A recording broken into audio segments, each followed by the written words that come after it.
Derek, welcome back to the jungle. 3, 2, 1.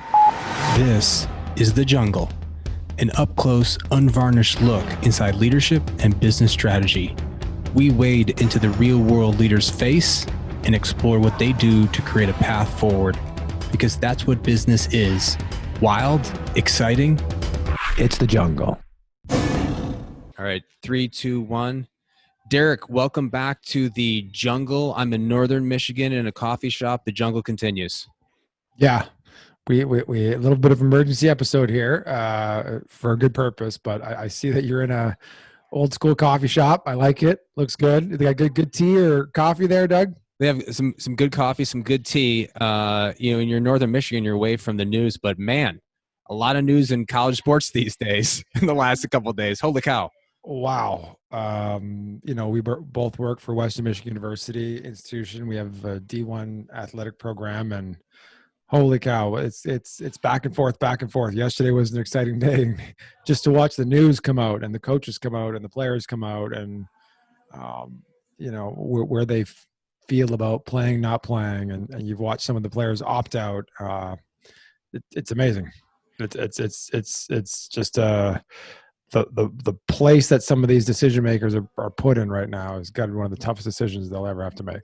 Really, really difficult. College athletics is undergoing real pressure, like lots of industries are, and that has implications around money and reputation of schools and advertising. But at the end of the day, it has a massive impact on athletes, because for athletes, if you were a former athlete, and you and I are both former athletes, athletics gives you so much. For me, athletics was the place where you bond with people. You know what it's like to work in a team. You get excited about competition. You challenge yourself, and it gives you structure. How you proceed through your a time of transformation when you're a young adult. So this impact of canceling football here for the MAC and other conferences we might be seeing has real impacts on our student athletes.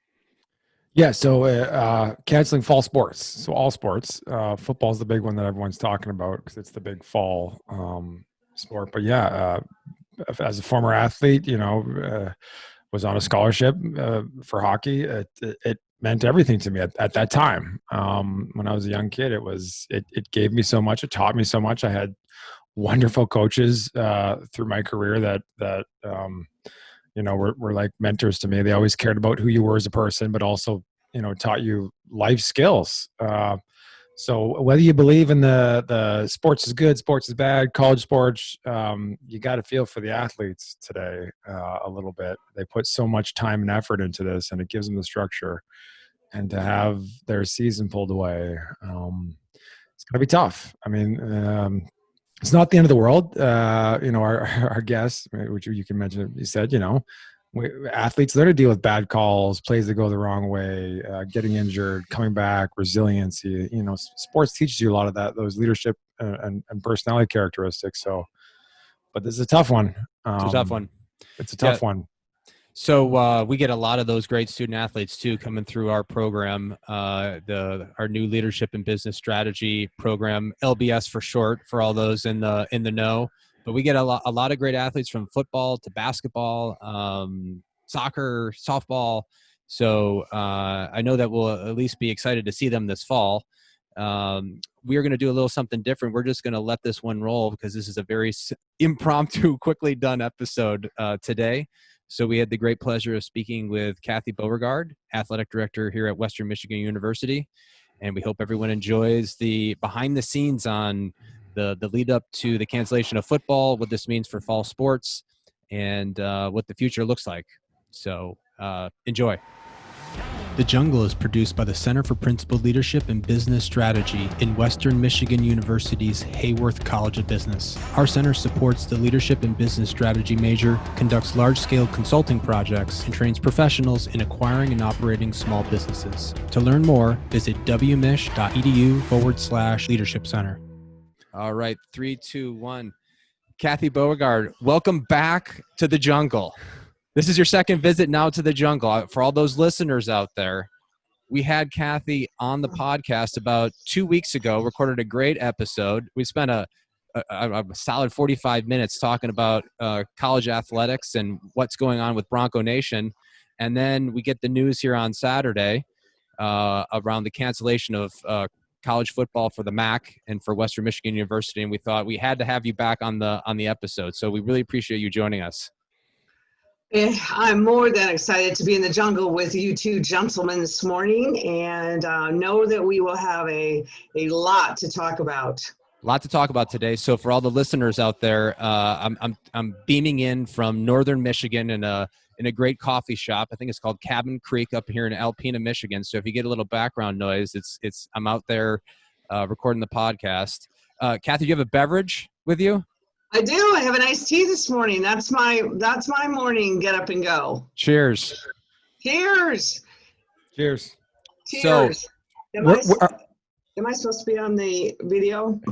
Yeah, you're perfect. Yeah, You're perfect. Good. You're perfect. So, okay. Where are you? Are you back in the office yet, Kathy? Or are you at home still? Well, how's life and under COVID with university? Oh, whoa. No, not back in the office, although my office at home has become very familiar. I even my husband adds different flowers every week because we've been going around and around and around since March with this issue of intercollegiate athletics and obviously the COVID. And so I've decided in my own life, I have to start getting out more. So it's time to get back to now where we're going from here, what our next plans are, and a lot of that has to and can be done back in the office and intermingling and really being where I want to be, and that's with Broncos. That's great. That's great. So Kathy really needs no introduction. This is your 22nd season. Is that right, as athletic director? Well, I'd give me a quarter. Okay. I'd give me a quarter, but I'll take the 22, but it's really 25. 25. Okay. Longest serving athletic director in the Mid-American Conference. Your bio says one of 9 female athletic directors at the 130 football schools out there. So really a distinguished group, a great representative for Bronco Nation. Let's go into the matter of the day. No football this fall. Can you walk us through a little bit of behind the scenes of how you guys came to that decision? Absolutely. It's the one positive is it's a decision because we literally have been working on this since March. It's been March since we were shut down with the COVID, that the university hadn't been functioning normally, and absolutely athletics had not been functioning at any level that we wanted to be. So this conversation takes place. How it works is we have the directors of intercollegiate athletics. There's 12 of us in the MAC. Having conversations at least 3 times a week, probably 3 hours a Zoom call. And then literally the same thing with the national scoping, at least once to twice a week with the nationals. And then our MAC people plus our medical team, which I will have to commend our commissioner on how he led us through this, our presidents. I think we collaboratively as administrators also influenced and wanted to have conversation from our coaches and even impact from our student athletes. So this has been a broad spectrum of I'll be honest with you, 24/7, and none of us being in very good health after going through the agony of what this final decision has been and where we got and how we got here. How did you arrive at that decision? So we see, concerns around health and budget and players wanting to play and what's in the best interest of players and the school and advertising and just all these factors. How do you guys wade through all those considerations to arrive at the decision to cancel? Well, first of all, there are 2 main groups of us. So there's a group of 5, which are the leagues that are at the level of competition at a higher level than we are. And then the autonomous group of 5, and then there's us. Which is the Mid-American Conference and the Sun Belt, many of those. So we were having conversations also nationally to figure out how this was going to affect people. The other part of what we do is in order for us to have an intercollegiate athletics program at our level, we generate guarantee money by playing games. That is what we do. That is why the big guys like us being around. And part of this was that each of us usually has 1 to 2 to 3 guaranteed football games a year, and that's how we fund our athletic department. So obviously becomes a financial issue here. The one thing that a lot of people don't know that I thought I'd really make clear this morning is many people believe that the NCAA can just, snap their fingers and tell us to shut down and it's over. And that is not true with football. So the NCAA actually does not run the football program. It's the college league presidents and then the college football playoff individuals. So the league presidents, Pac-10, Big 12, Big 10, those individuals, along with Jack Swarbeck as an independent, are the ones that actually are in charge of football. Now, we have to watch what we follow in NCAA rules for football, but all the money is actually not within the NCAA there. The money is actually coming from college football playoffs. So what they do for us is we get, as a league, a $15.1 million distribution that comes to the league that's distributed out to all of us. It's about $1 million. So we have that as guarantee money. As money also, season ticket sales, fundraising, but the biggest part we have are guarantees. So our Notre Dame game was close to $1.7 million that we had signed for this year. So the rest of the NCAA is run by the NCAA. So college basketball, as we know, is the cream of the crop of the NCAA world. Last year that was shut down. That was the first time in its history. So our goal is hopefully that we have an opportunity to move forward with that, because to be with that, honestly, is a lot of guarantee money for us also. So why not play? Why you see some conferences are canceling, some conferences still seem to indicate that they're gonna play.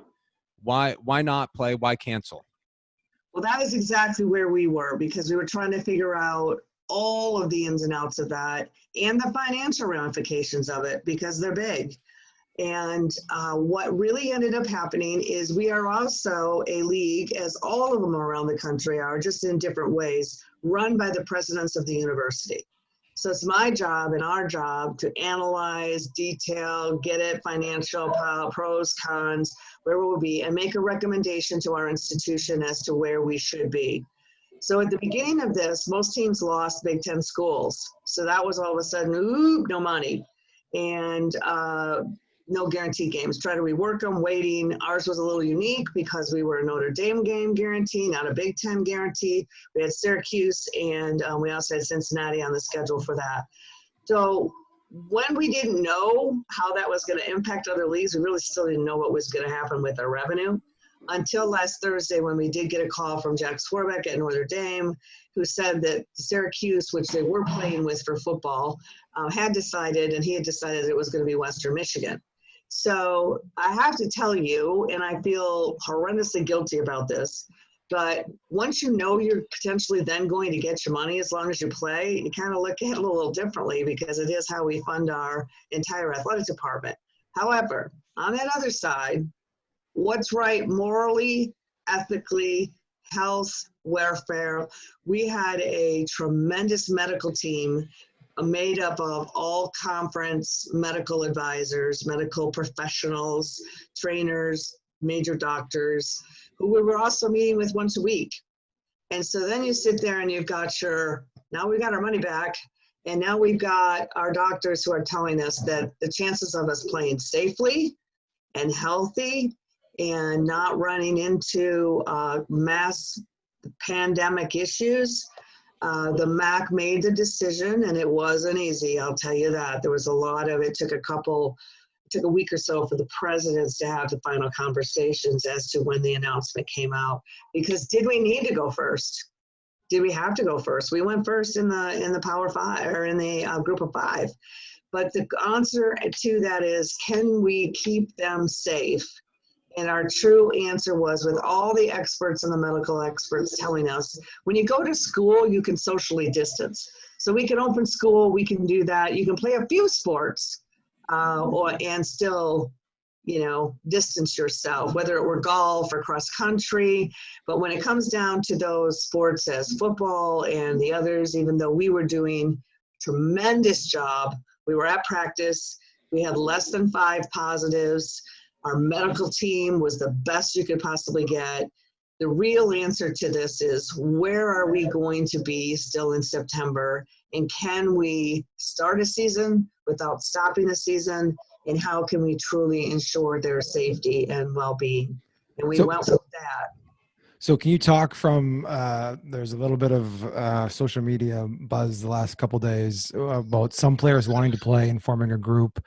Can you talk a little about how some of our players felt about this? Did you consult them? And, as their leader and the coaches, our coaches, how did that filter into this decision making? Yeah, there was, we were on Zoom calls we've been on them forever, but I would say the last 3-4 weeks has totally been concentrating with our coaching staff and our administrative staff, the what ifs. So every time I leave a meeting, I would have a coaches meeting to bring them in the loop, get advice, find out where we are. And one of our last calls before we had this was exactly that. Coach Lester, I would like you to go to your team and just start talking about it. How are they feeling? We've opened up. Do they feel comfortable? Do they feel safe with the testing? Do they feel safe with, because we had to social distance on the football field, so try that as a practice and a coaching challenge. And some of the other coaches who did the same thing. So we were getting messages back very honestly that no, we're playing. And then Tim kind of says, well, do you think they're really going to tell me no? And then we kind of talked about, well, maybe sometimes the segment coaches or assistant coaches, they're more likely to talk to. So we had our coaches monitoring it, and some of our administrative staff, our trainers, our others, and asking questions. And to be honest with you, we only had one that didn't return as a choice, that didn't feel that wanted to participate in this from fall camp. And we didn't have anybody that really opted out. But to be honest with you, in my own mind, I can't think that there are some extremely upset with us and some that are like, thank you. I get the risks that I might have been taken. Obviously, we feel we've been able to keep them safe now, but how long can you do that? And then how long can we do it with all our fall sports? Because also the testing requirements were extensive, which we were very willing to pay for. If you're going to keep them safe, you got to test. The problem was, how quickly can you get back the tests? And from sport to sport, how can you manage that? And there were some concerns about the validity of how that could all be managed with our physicians and with what was coming up. You get on a road and, we were supposed to have, our first FCS game here, or we go to Notre Dame, told us one of the reasons they took us over Navy, which was not an easy decision because they played Navy 90 years in a row, but they didn't have to get on an airplane. So, there were decisions, we're an hour away. He felt it was safer and better for his athletes and staff and all of those that are involved. So, So Kathy, when you think about, sorry to jump in there, but when you think about the players now, no football, and that sport gives them, access to this institution. That sport gives them structure, gives them purpose, gives them life lessons. How are you thinking about providing those learnings and that purpose and all the other things that come with sports? What are your thoughts on how you deal with that for at least the football players this fall? Well, it's been in the minds. I'll be honest, we haven't moved. We have conferences for the recalls for the rest of the week to talk about what our seasons look like. How are we going to continue to practice? What number? What timeline? All of that has to come. And so many of them are waiting for answers. We were worried. One of our reasons for do we pull the plug early was, are there transfer opportunities? Are there students who are going to say, well, I can go play in this league and we're not playing in this league? However, I will be honest with you, it's up to every league, their decisions they make, and I'm not speaking on behalf of them, but I can't help but believe we're going to have trouble pulling off a whole national football schedule. So sympathetic, our coaches have been, spent time with them. I think the biggest thing I regret is the story broke before we even had a chance to get to them. and get to, that's not how I do business. I like to get to our athletes, get to our coaches. We called an emergency 5-minute meeting and said, hey, it's happened. And then we had to play catch up all day is really what we had to do. But it's our job to now figure it out. So we're hopeful that we can find some leadership opportunities for our student athletes new to get into. We believe we can do some new community service projects that would be great for us to be. Obviously, there's still going to be practicing. It's not competition, but there are areas that we are going to be able to really engage them, that a lot of things we've wanted to that we really haven't been able to. And athletes are all going to be in different positions. So they're going to be a freshman and never been here yet. We've got a senior who's a fifth-year senior who's dreamed his dream of finishing and isn't going to be able to do that right now.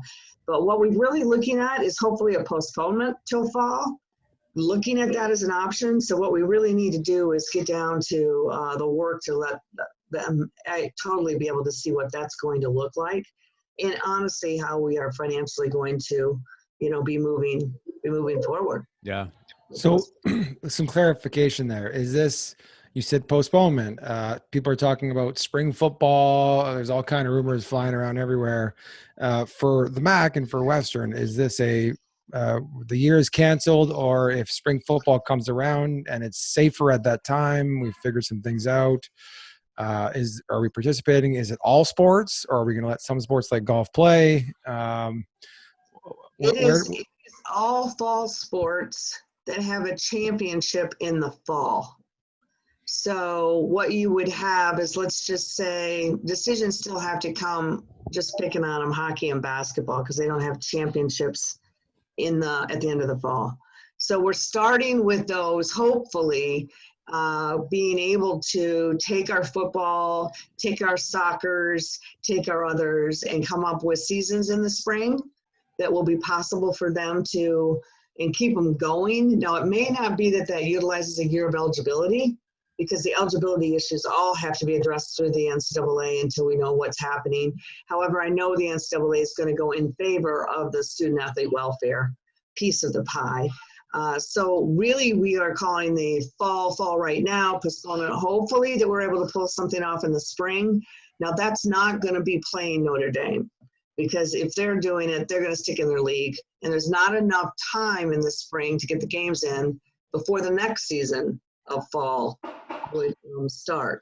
So one other piece that I'd like to mention here, that the NCAA, as I explained to you, how the NCAA and the college football playoff is different. The other thing that happened at the end of last week was the president of the NCAA issued a memo to the leagues. If they choose to play, this is how it has to look. And so in that memo, part of it basically talked about the testing, which we were fine with, because we got to keep them safe. We were going to do it, even though it's more than it would have normally been. There was no, and we're still going to have to doing some type of testing. That hasn't been declared yet, but if we let football still do their voluntary workouts, and some others will be testing. The other thing the NCAA decided that every medical expense, and a lot of people haven't talked about this, every medical expense that comes from a student athlete or a staff member receiving the COVID, our institution was paying for life. So unfortunately, if you ended up with the illness, if you ended up with heart problems, you ended up with a death, it's really, really difficult to think that you can put your university in that financial position too. So obviously the NCAA has been trying to send the message to the big guys that, we don't and shouldn't be doing this. So that was another decision that the MAC had to look at. And as far as we were not wanting to do that, but I cannot lead this athletic department into the unknown of the medical, who knows what those potential expenses would be. So the NCAA has been very aggressive at wanting to find other ways to get people to do it, and a certain kind of testing, which was more expensive, which we were on board for. But that also added to our decision. So I this is still really fresh. The decision was only 3-4 days ago, and some of the football programs are still deciding. Do you see, what are some immediate implications that you foresee for the conferences, college football, college sports. Everyone talks about continually the dynamic landscape that it's always changing with hockey and football and some of these programs. Are you seeing anything immediately yet, or is it still too soon to start to think that far out? No, it's never too soon we figured out it's never too soon to have like 25 plans. And to be honest, we had 25, and then we had a president's meeting, and one of them wasn't on there. So we had to come back and do some more discussion and do it. And so that's, I guess, now that the decision has been made, my heart absolutely breaks for our Broncos. I mean, today's it's not as raw as it was on Saturday, but we did this in March. We took away winter championships. We had no spring sports. They worked their tails off, believing that we would be playing in the fall, and everyone would certainly be back to somewhat normalcy. I know I said that I felt this decision was going to impact intercollegiate athletics for years down the road. It won't be the same because the financial implications for us are just as real, with more zeros for the big group. So it certainly is a decision that not to be able to play, not to be able to be normal, not to be able to have from university, not to be able to have our students in the community, all of our community supporters, our fans and our alumni. I mean, this stings. It's really hard.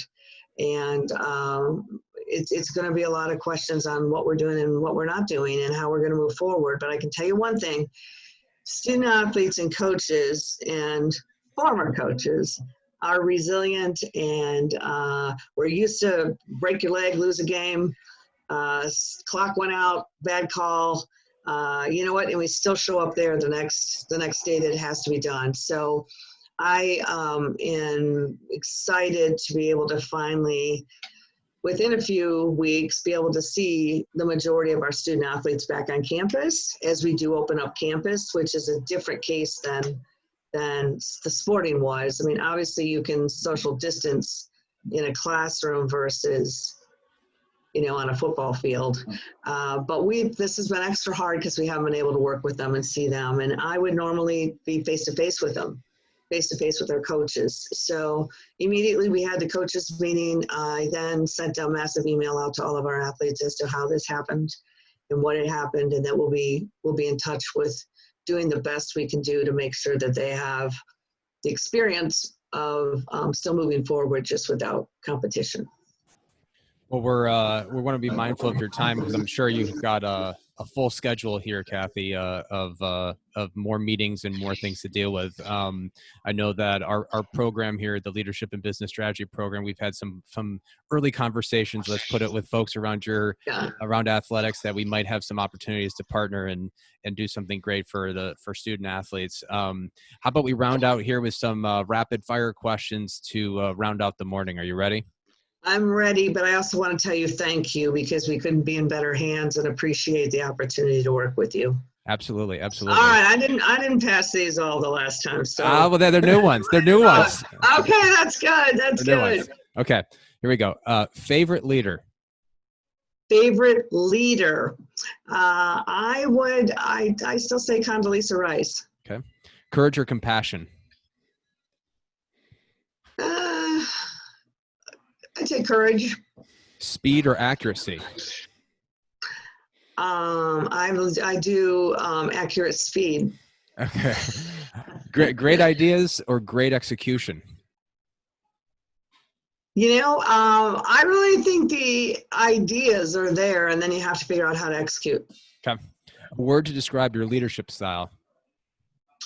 Open communication, honest. That's more than one. That is more than one. We'll let it pass. Okay. Night owl or early bird?